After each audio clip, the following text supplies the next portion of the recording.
Train సర్కార్ ఉంది. ఢిల్లీలో గౌరవ ప్రధానమంత్రి నరేంద్ర మోడీ గారి నాయకత్వంలో ఆంధ్ర రాష్ట్రంలో గౌరవ ముఖ్యమంత్రి శ్రీ నారా చంద్రబాబు నాయుడు గారు ఒక పక్కన, ఇంకో పక్కన నాకు అన్న సమానమైన పవన్ అన్న, ముగ్గురు కలిసికట్టుగా ఆంధ్ర రాష్ట్రాన్ని ముందలు తీసుకెళ్తున్నారు ఒకే ఒక లక్ష్యంతో. ఇప్పటికీ చాలా నష్టపోయాం. ఆంధ్ర రాష్ట్ర విభజన జరిగి ఇప్పటికీ 12 సంవత్సరాలు అయింది.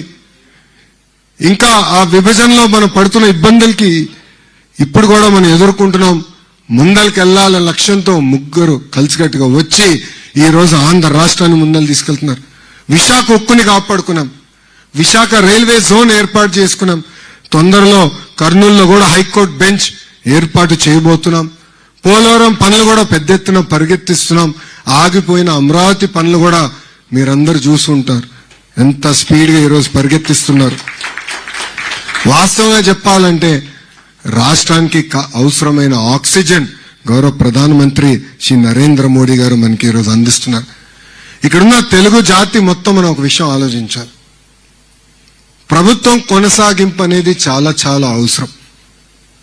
ఇప్పుడే రాము అన్నట్లు కష్టకాలాల్లో గౌరవ ముఖ్యమంత్రి చంద్రబాబు నాయుడు గారు గుర్తొస్తారు. ఆయన అన్ని సెట్ చేసిన తర్వాత మళ్ళీ ఎక్స్పెరిమెంట్ చేయాలన్న ఆలోచన మనకు వస్తుంది. దానివల్ల మనందరం ఎంత నష్టపోయామో చూసాం. 5 సంవత్సరాలు మన పరువు పోయింది.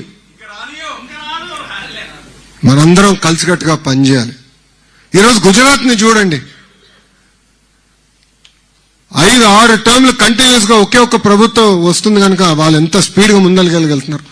మొన్నటి వరకు ఒరిస్సాలో కూడా చూసాం. నవీన్ పట్నాయక్ గారి నాయకత్వంలో వాళ్ళు కూడా ఎంత అభివృద్ధి చెందారు.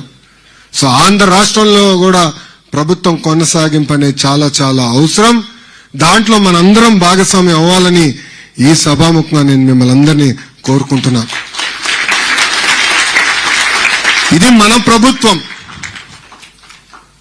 We are not perfect. మేము మనుషులమే. 10 నిర్ణయాలు తీసుకుంటాం, 3 తప్పు అవుతుంది. 3 తప్పు నిర్ణయాలు అనిపిస్తే తెలియజేయాల్సిన బాధ్యత ఇక్కడున్న మీ అందరిపైన ఉంది. సరిదిద్దుకోవాల్సిన బాధ్యత వేదిక పైన ఉన్న మా అందరిపైన ఉంది. వింటాం, చర్చిస్తాం. మేమన్నా మిమ్మల్ని కన్విన్స్ చేస్తాం, మీరన్నా మమ్మల్ని కన్విన్స్ చేయాలి తప్ప ఆంధ్ర రాష్ట్రంలో ఇంకా మార్పు అనేది ఉండదు. ఈ ప్రభుత్వం 1 టర్మ్ 2 కాదు కదా, పవన్ అన్న చెప్పినట్లు కనీసం 15 సంవత్సరాలు కలిసికట్టుగా మనందరం పనిచేయాలని ఈ సభాముఖం మీ అందరికీ తెలియజేస్తున్నాం. ప్రజాప్రభుత్వంలో అభివృద్ధి సంక్షేమం జోడెద్దుల బండి. ఈరోజు భారతదేశంలో ఏ రాష్ట్రం జరిగిన విధంగా సంక్షేమం చేస్తున్నాం, అభివృద్ధి చేస్తున్నాం. సంక్రాంతికి మీరు మీ గ్రామాలకు వెళ్ళుంటే రోడ్లు చూస్తుంటారు. డెఫినెట్లీ ఇంప్రూవ్ చేశాం. అన్ని రోడ్లు వేసామని అనట్లేదు, చేయాల్సింది ఇంకా చాలా ఉంది.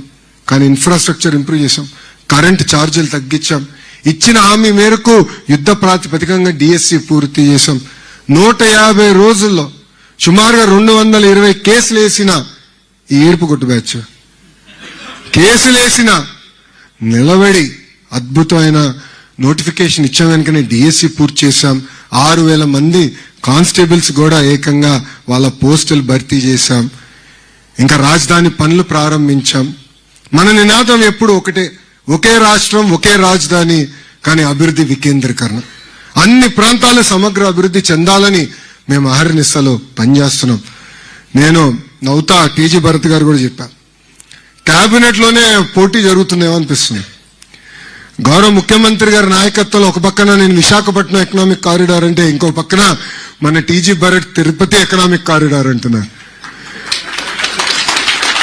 పెట్టుబడులకి మేమేం పోటీ పెడుతున్నాం. ఎస్, అన్ని ప్రాంతాలకి తీసుకెళ్లాలి. కర్నూలు గాని, తిరుపతి గాని, అనంతపూర్ గాని, కడప గాని, ప్రకాశం గాని, నెల్లూరు గాని, ఉభయ గోదావరి జిల్లాలు గాని, ఉత్తరాంధ్ర గాని, అన్ని ప్రాంతాలకి పెట్టుబడులు తీసుకెళ్లాలని అహర్నిశలు కష్టపడుతున్నాం. ఇంతేకాదు, వేదికమైన గౌరవ కేంద్ర మంత్రి రాము కూడా ఆంధ్ర రాష్ట్రానికి ఒక ఏరోస్పేస్ కంపెనీ వస్తే ఇమ్మీడియట్ గా నాకు ఫోన్ చేసి, అన్నా వీళ్ళు వస్తున్నారు, బోర్డు మొత్తం వస్తుంది, ఇమ్మీడియట్ గా నువ్వు ఢిల్లీకి రావాలి, ముందర కూర్చో, ఆంధ్ర రాష్ట్రాన్ని కలిసికట్టుగా వాళ్ళకి ప్రొజెక్ట్ చేద్దాం, ప్రెజెంట్ చేద్దాం అని చెప్తాం జరిగింది. మొన్న ఇట్లనే ఒక గ్లోబల్ ఏవియేషన్ కంపెనీ వస్తే వాళ్ళు ఎవ్వరిని కలవలేదు, గౌరవ ప్రధానమంత్రి గారిని కలిశారు. తర్వాత ఆ బోర్డుతో రాము నేనే కూర్చుని ఆంధ్ర రాష్ట్రంలో ఎందుకు పెట్టుబడులు పెట్టాలని మేము ఒక బ్రాండ్ అంబాసిడర్స్ గా పనిచేస్తున్నాం. అందుకే ఇక్కడున్న తెలుగు జాతిని అంతనే ఒక విషయం కోరాలనుకుంటున్నాం. ఈ రాము చెప్పినట్లు